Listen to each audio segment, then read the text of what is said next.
What up, guys? Everyday Jay here. Welcome back to my channel, the channel where anybody can do anything, even the average, ordinary, everyday person.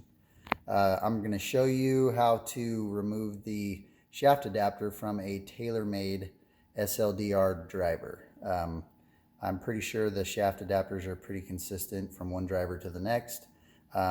This will be doing it without a shaft puller that you would see at like a golf shop. Super simple. So let's get started. I've already got the head off. It's pretty easy. You can either use the tool or just find any kind of Torx that fits this and unscrew it. It's pretty simple. And then you just unscrew it all the way, and then the head just twists off. But I'm going to use this as a wrench on the shaft adapter to get it off after I heat it up. And I'm using a torch like this. It only takes about 15 seconds to do, and I've already got it started a little bit, as you can see right there, but I'm going to do it for you real quick just so you can see. All right, started. So just 15 seconds or so. Try not to get the shaft if you can. If you want to reuse it, just do a little bit on that side, a little bit on this side.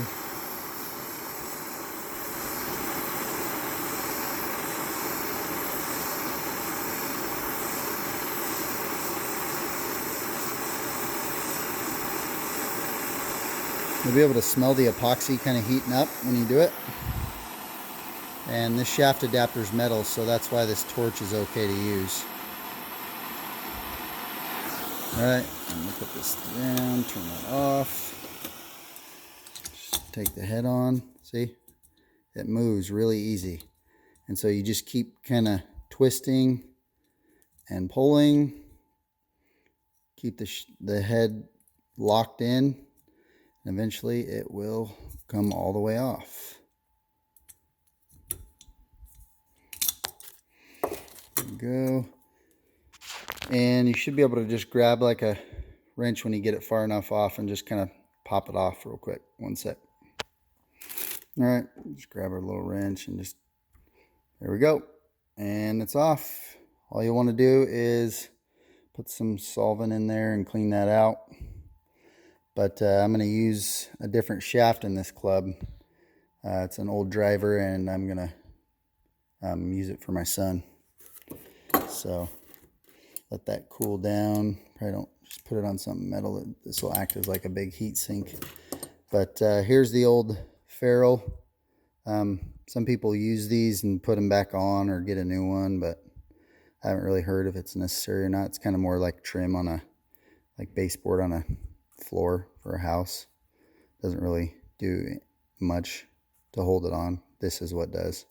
As you can see, that's all just flaking off, and if you want to reuse the shaft or sell it, good to go. Some people will try and tell you not to use a torch. Since this is metal, it didn't really matter that much. I tried to use a heat gun earlier right here. It didn't really work, so I had to use a torch, and at 15 seconds I had it loose. But you can use a shaft puller if you want.